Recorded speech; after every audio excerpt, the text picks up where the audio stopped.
Hello, everyone. Welcome to TruRating's July webinar, Navigating the Retail Landscape and Thriving Amidst Uncertainty. I'm Marty Schechter. I'll be your host. I'm the Chief Product Officer at TruRating. Today, we have an amazing fireside chat in store with two experienced retail professionals. But before I turn to introductions, I first want to give you a brief overview of TruRating. Our founder, Georgina Nelson, started TruRating because she wanted to put the same level of data into the hands of in-store retailers as the digital giants had access to. And we're able to capture the highest response rates in the industry because we put consumers at the heart. First, by making sure providing feedback is easy. It's part of the checkout workflow, and responses are always anonymous. Secondly, because feeding back goes towards a good cause. When a consumer rates, TruRating donates to one of 3 children's charities around the world. Thirdly, feeding back provides trusted and verified ratings for online social proof, which combats the fake and polarized ratings that exist through other solutions. And finally, feeding back provides retailers with reliable data to provide better experiences back to their customers. And I also want to mention that for everyone who watches our webinar to the end today, we will be providing our latest white paper on the journey to operational excellence, which includes guidance on what operational actions have the most impact on retailer revenue based on our over 500 million consumer ratings taken. And at the end of the webinar, we'll also be taking audience questions. So please submit any questions you have via the chat. Okay, and now I'd like to introduce our fantastic guest speakers. First, Brian Dennis is the Global Head of Retail for TruRating. He's a keynote speaker, best-selling author, and has an extensive retail background leading large customer experience teams for successful American retailers with over thousands of locations. For more than 20 years, Brian Dennis has been a customer service thought innovator who has demonstrated proven performance in his field. And we have Mohamed Latib, PhD, who is the CEO of CX University and PX Academy, and has been involved in CX work for over 35 years, designing CX workshops, leadership development, and cultural transformation. He has developed workshops and provided strategic consulting for brands such as Kohl's, Fossil, the World Bank, Singapore Post, and many others. Before immersing himself in CX University and PX Academy, he served as professor, dean, and vice president of several universities. Okay, and now let's begin. Welcome, Mohamed and Brian. Hey, Mohamed. Hi, Brian, and hi, Marty. It's such a pleasure to be here. Is this like the thumbs up to get going, Marty, or do you have another observation to share? No, this is the thumbs up. Thank you guys for joining. Mohamed, I'm going to start with you with the first question. You've built a business and career on studying insights and complex data progressions that yield learnings and improvement. Tell me about the power of insights and why it's been your life's work. Thank you. First, thank you, Marty, for having me here, and thank you, Brian, for being able to once again share the stage with you. And I've often said that when we share stages, we often think of it metaphorically as a dog and pony show. And I'm hoping that perhaps today, with the observations that both you and I are going to share, that we'd actually have that conversation and engage our audience so that they can come up with questions that we could respond to at the end. So I got to begin with what I just heard you say, Marty. You just said TruRating is successful because it's able to harness an 88% response rate. I cannot help but think of that as a data gift. If you've got that high a ratio of responses on your feedback protocols, you have a rich reservoir of data. And that's what triggers my involvement in the work that I do. I have established that even if data is reliable and valid, it is useless if it doesn't tell you anything. It is profoundly useless, especially when it starts to collect dust.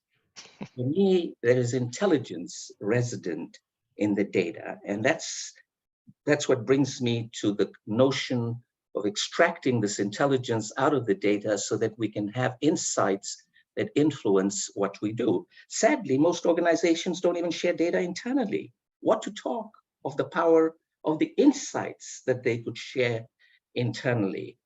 My work has almost always been informed by a basic question. You collect data, you get this gift from your customers. You have to ask the question, so what? We have this data, so what? And that's the issue that needs to be addressed. So my work has revolved around strategic interpretations of data with a focus on not only answering the so what question, but whether or not the intelligence is relevant for the purposes that we had in mind. Is it applicable to make a difference? And what difference would it eventually make? If an insight, regardless of what it is, if it triggers a conversation, you've already felt it. You felt the palpable power of insights the minute it triggers a conversation. You know what I think what people need to understand is the days of purely intuitive decision-making is over. We now have a phenomena called informed intuition decision-making. In fact, Deloitte recently conducted a study and said managers, leaders are beginning to adopt this new approach to sifting through the data so that they can extract intelligence and support their guts with real, valid, and reliable data. And this becomes particularly salient during times of ambiguity and uncertainty, which is the theme of the conversation today. So at a granular level, we're actually seeing the whole notion of harnessing insights happening in daily practice in many organizations that have adopted the methods of design thinking.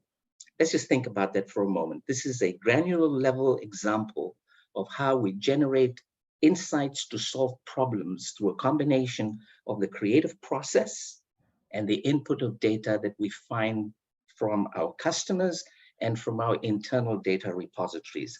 The combination provides us with just rich and fertile ground to explore the kinds of actions that become meaningful for our organization and meaningful for the people that we serve in the markets that we play in.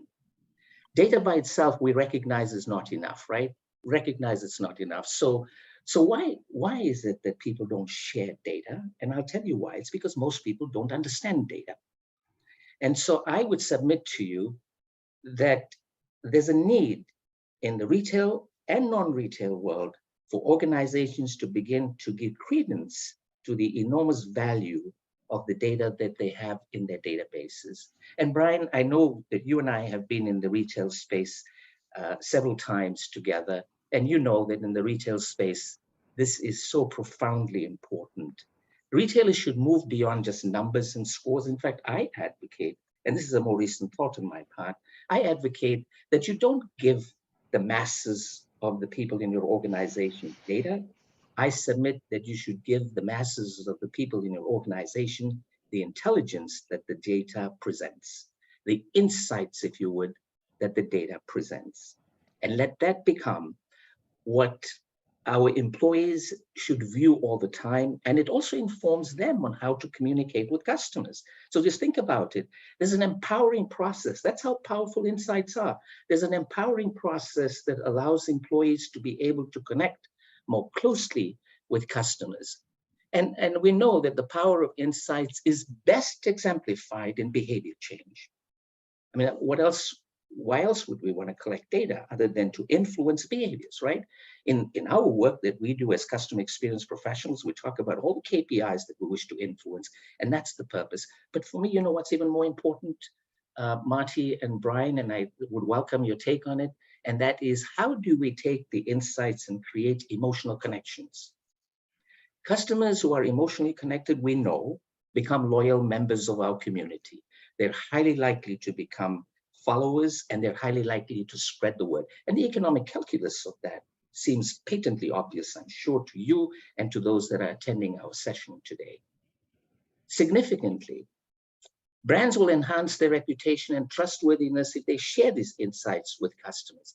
And so we have an obligation that if we're going to receive feedback, let's give back to the community that has shared that data with us so that we can establish a level of trustworthiness that is so critical to our success. I've also learned that, customer experience is everybody's business, absolutely everybody's business. Therefore, I would assert that insights from feedback data should be democratized, made available in every nook and cranny of organizations. And I will submit to you that the retail landscape is a perfect landscape to offer opportunities to establish deep emotional connections with all those people that walk in and out of our physical stores. And I would submit to you, even those that walk in and out of our digital outlets.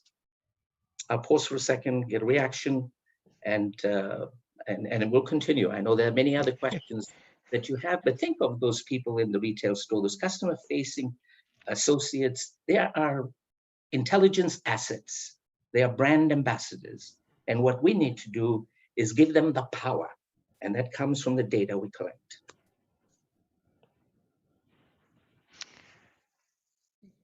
Mohamed, as someone who works in product, I'm familiar with design thinking and using data. It's gratifying to see that being adopted in the retail world. Brian, I wonder what thoughts you have.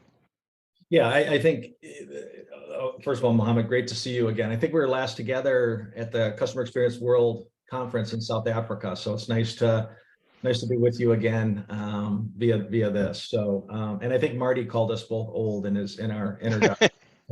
But yeah, I think you hit it. And as I think about kind of the roadmap to excellence, right, which is what retailers are trying to strive to get to, I always start at aligning on kind of the organizational priorities, right? And I start at the most basic level, and that's the associate level.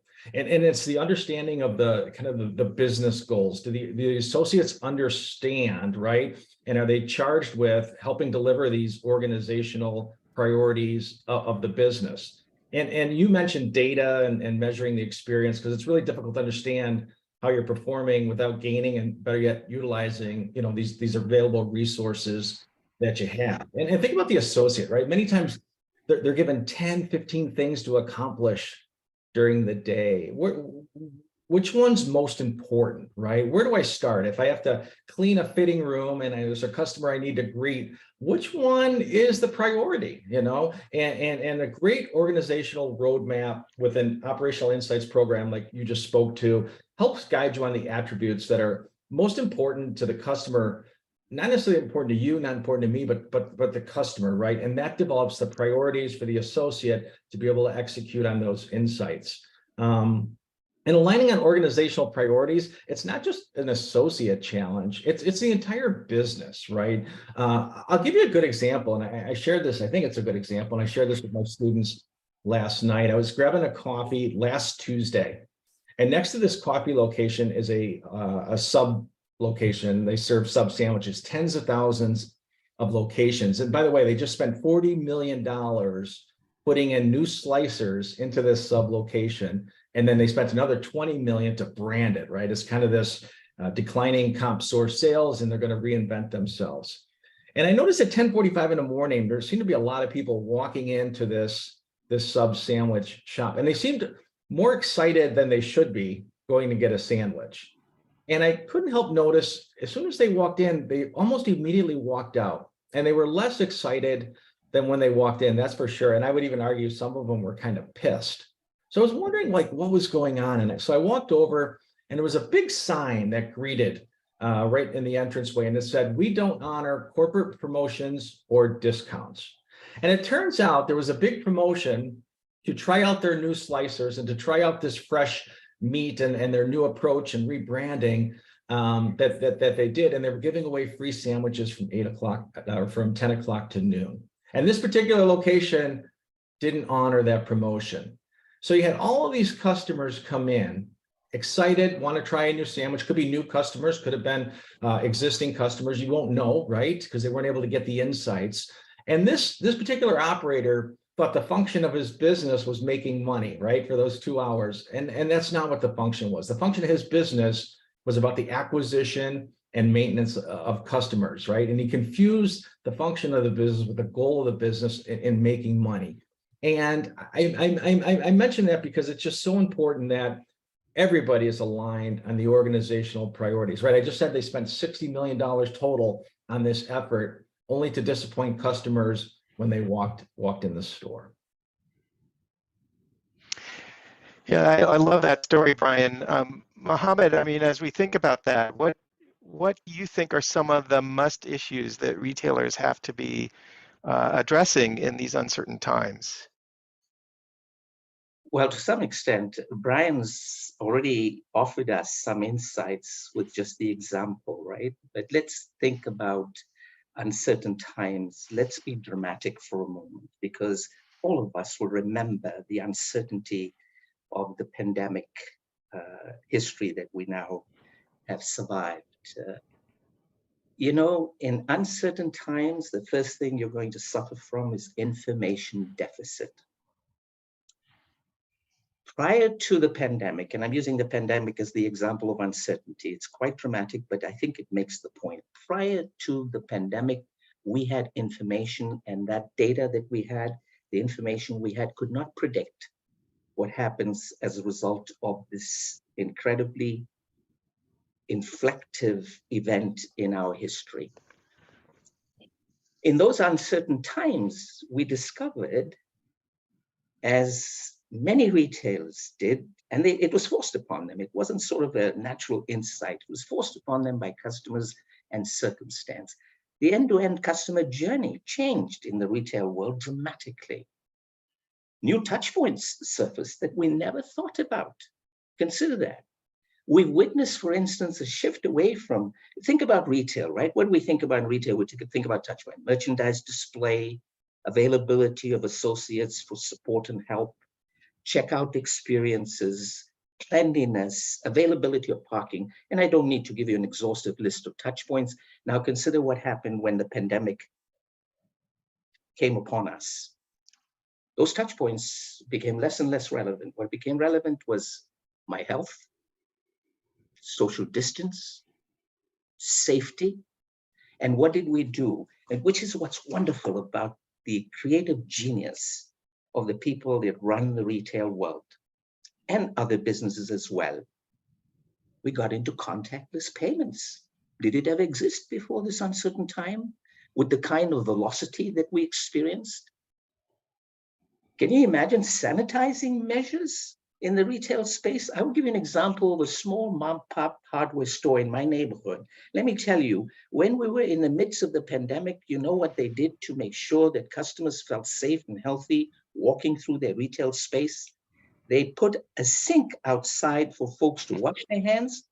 And let me tell you, you did not touch the faucet with your hand. They had a foot pedal so that there was no contamination, and they had air dryers. Now think about that retail response. Very basic, but it met the needs of the customer. Social distancing. How often have you found yourself during the pandemic? And I did. I was at CVS, Trader Joe's, and other such retail stores, and you'd have lines outside the store with adequate social distance requirements. Mask mandates. Who ever thought about mask mandates, except during those rather dramatic, uncertain times?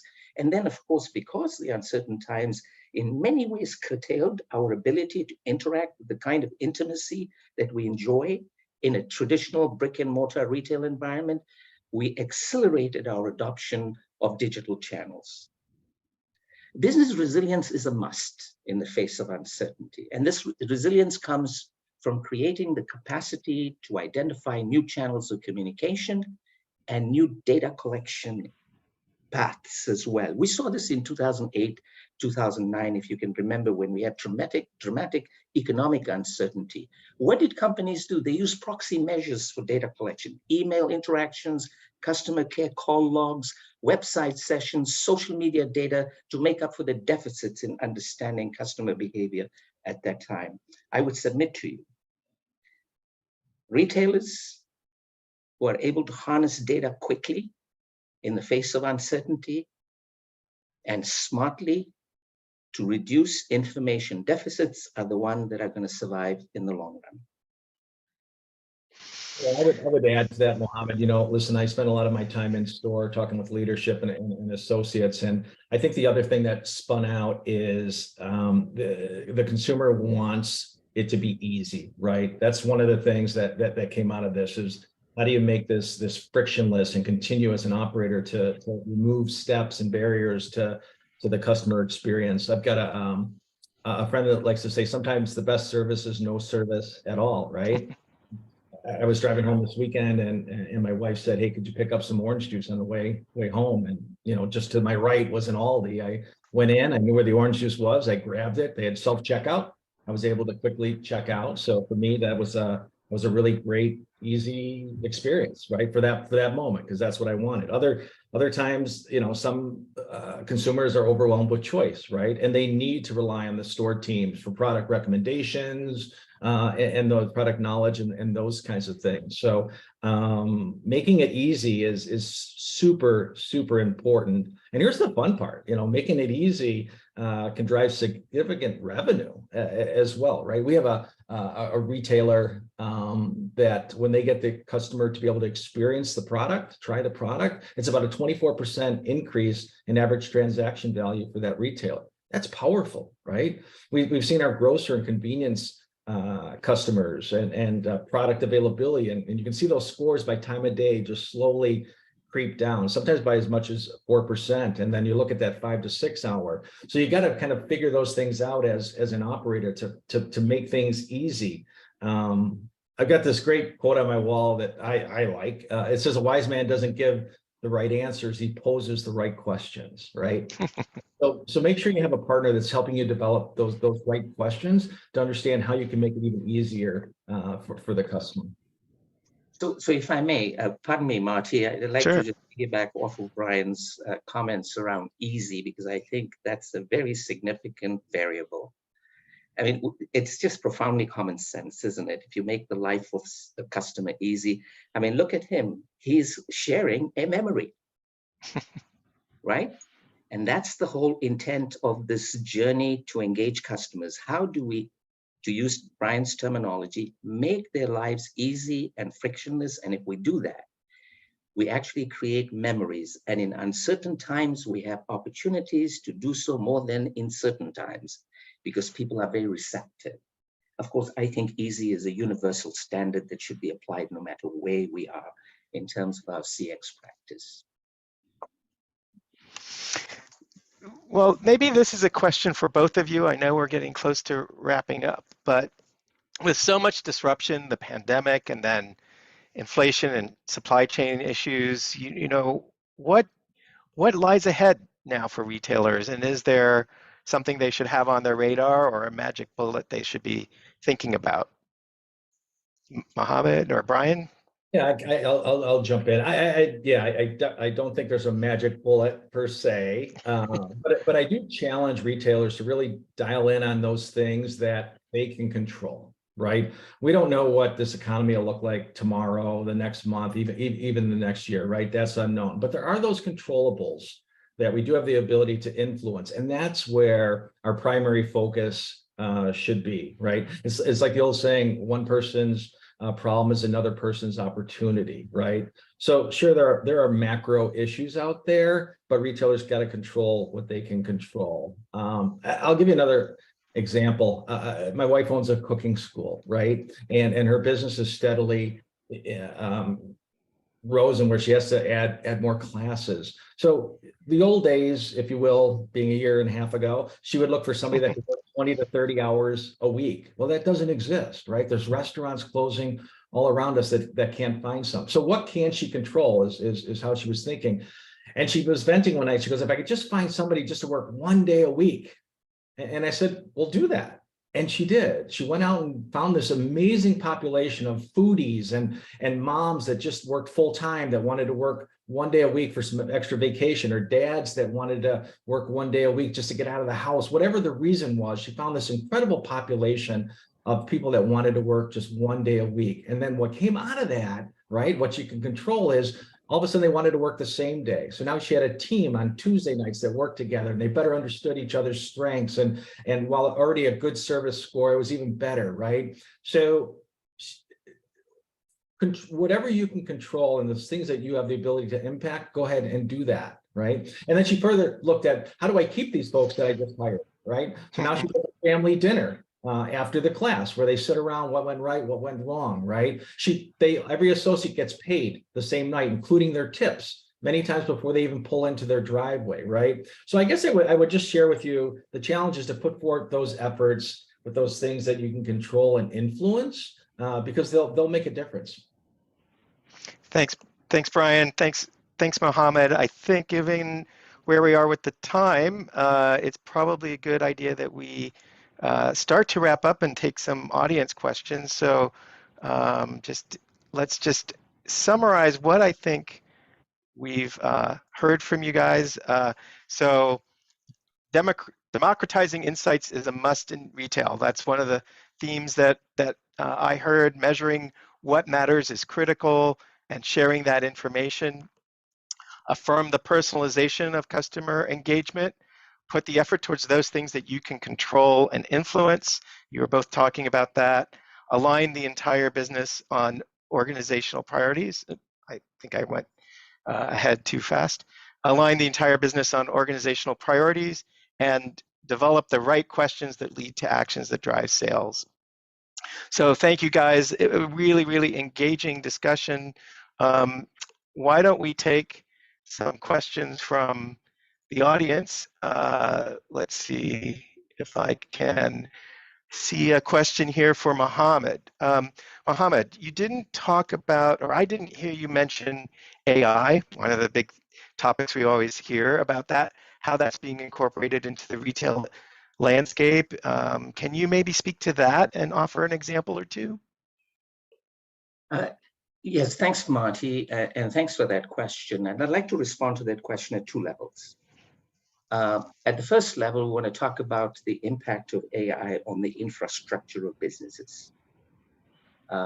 And so what does that mean? It means that organizations will now begin to think about personalized shopping by adopting AI algorithms, by creating opportunities for smart devices to be used, such as optimal checkout issues like Nordstrom and Starbucks have.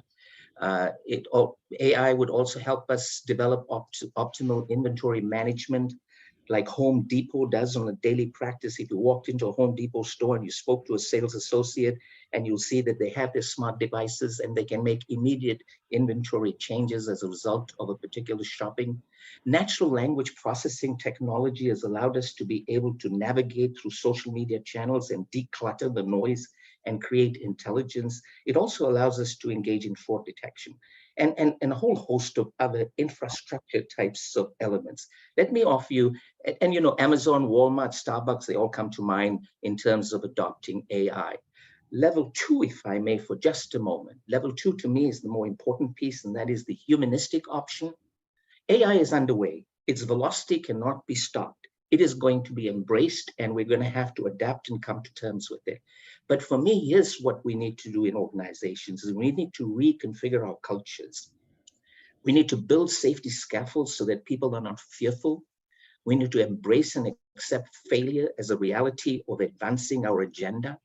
We need to foster curiosity so that we can always be creative and ready. We must have guardrails to experiment so that we don't worry about consequences of trying great ideas that didn't work. And then we must build a tremendous change management capacity to accept and adopt the incredible power that AI is bringing into our lives. Mohamed, thank you very much. Well, we're out of time. Thank you, everyone, for attending our webinar today. If we didn't get to a question that you had, we will respond to you individually. Also, please keep a lookout for our store operations guide Mohamed, Brian, thank you guys so much for joining us today. We really appreciate it. Fascinating, fascinating conversation. Thank you. And thank you, everyone